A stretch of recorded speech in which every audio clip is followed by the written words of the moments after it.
That's a good question.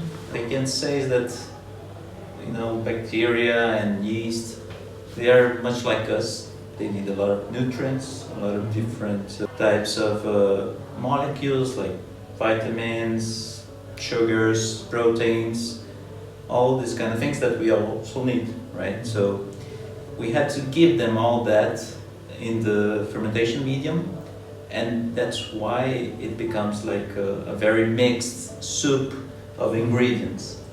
Right. And on top of that, they will consume it and they will produce waste, like we also do, right?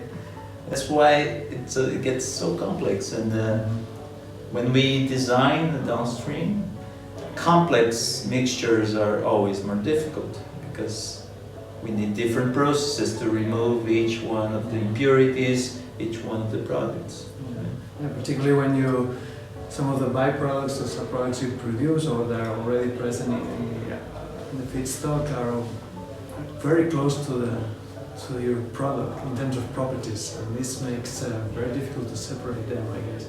Designing your upstream process, taking into account what is your final product and properties, I think this is very important, and I believe that thinking already from the strain, even from the strain design, having in mind which are the downstream process constraints, this helps a lot. So I'm thinking which substrate, which medium, this should help in selecting even what type of cells are the best ones for your process. Okay? Yeah. So everything is connected, I would say.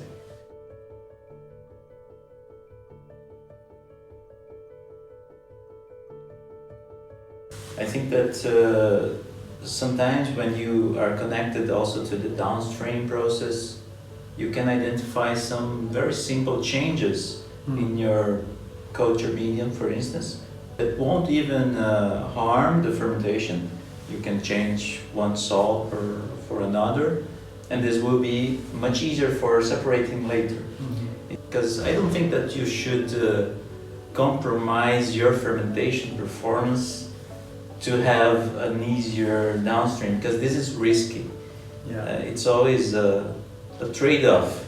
If you compromise your fermentation, you will have higher fermentation costs, and maybe your product won't be feasible anymore.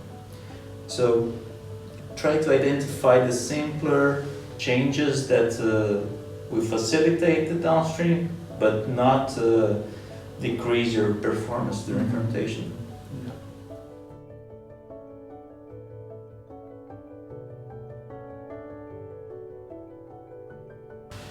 Yeah, I think they're quite different, and when you deal with biological systems, they tend to be more unstable, so you have products that are easily degraded. Think about proteins, but also in small metabolites. And this stability issue you need to take into account, I guess, into the downstream process. So stability, and then the sort of conditions you may apply to this sort of complex mix, I guess, they cannot be that harsh as you have in a chemical mix. That's my first thought on that. Yeah, I think that I agree with you, and I think the difference there is that biological process has a lot of different reactions going on, right? Maybe thousands of reactions going on, and maybe a lot of different products. While a chemical reaction, usually it's a much simpler system.